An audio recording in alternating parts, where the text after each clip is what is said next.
edition of Good Idea, Bad Idea with me, Frank Jofo. And this week, we're going to be talking about the IWS. Jeremy Prophet is in action. Catalyst Wrestling. More on the Side-Down Tag Team Tournament. AEW, Team Taz. I want to see another Taz mission. Did we see it? Did we witness the match of the year on WWE NXT this past Wednesday? And Monday Night Raw, declining ratings. What is going to happen? What is Vince McMahon going to do? All this and more on Good Idea, Bad Idea. So, here we go. Let's get into the action, baby.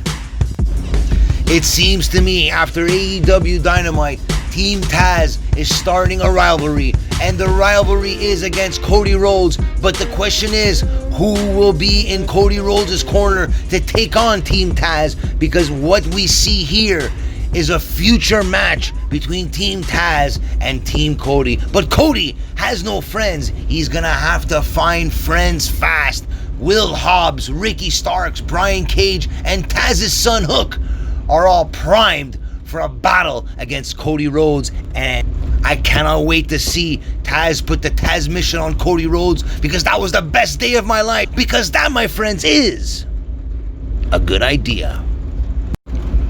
What a match. Kyle O'Reilly versus Pete Dunne had the match of the year, in my opinion, and the winner of that match was going on to face Finn Balor. Kyle O'Reilly was your winner in a crazy match. Go watch this match. I am telling you, you will not be disappointed.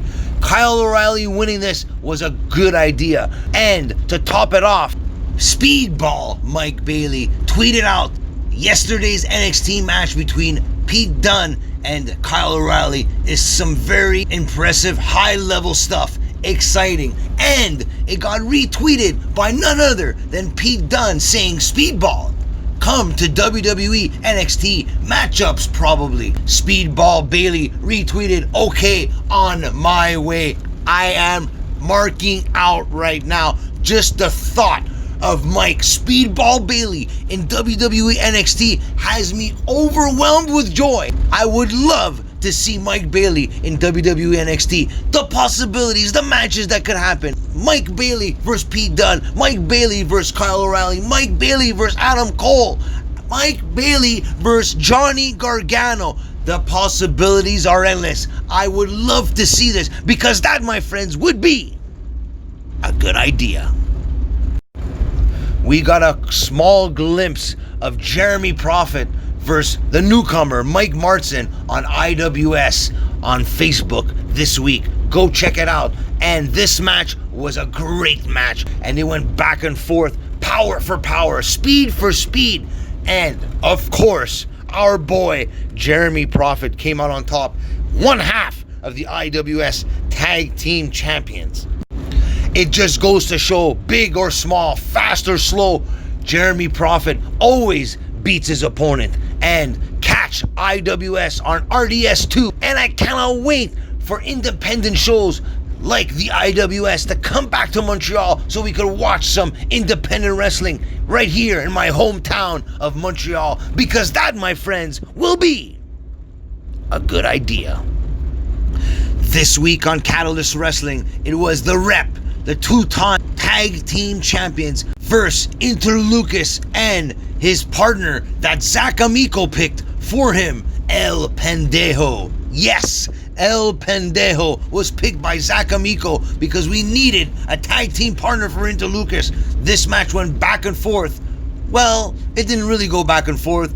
Inter Lucas was terrified every single time he was in that ring, and Dave McCall and Nate Carter were too much for Inter Lucas and El Pendejo, which in the end El Pendejo pushed Inter Lucas into the Rep, and they finished them off for the 1, 2, 3 to advance to the finals of the Side-Down $20,000 tournament.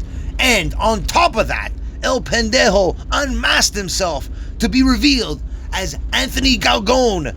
And Anthony Galgone screwed over Zach Amico and ran off into the sunset. And we're going to have to wait and see what happens next week with Anthony Galgone because Zach Amico is pissed off.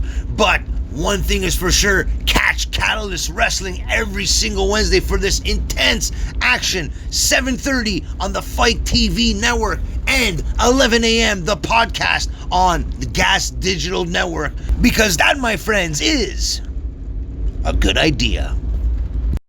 Monday Night Raw needs a change. If it's Bruce Pritchard, out. Somebody has to go. Something has to change. I know Paul Heyman won't be coming back because he is the manager for Roman Reigns on Fox, which does 2.5 million people every week with the likes of Roman Reigns and Sasha Banks. But Monday Night Raw isn't cutting it. USA has noticed it and they are furious. Something has to change. Now, 2020 is almost done and WWE could be thankful for that.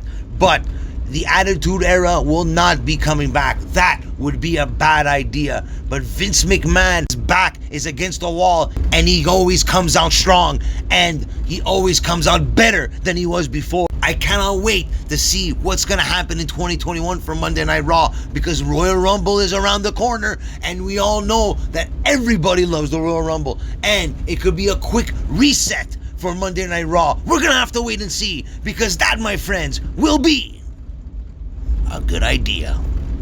Thanks for tuning in to another edition of Good Idea, Bad Idea with me, Frank Jofo. And this coming Wednesday, 7 p.m. only on the Jofo in the Rings YouTube channel, we have a special guest, the former IWS Heavyweight Champion, the Green Phantom, will be on the Jofo in the Ring podcast. And go check out last week's episode with Hannibal of the Hannibal TV, the biggest wrestling YouTube channel in Canada, period. And remember, wrestling is life.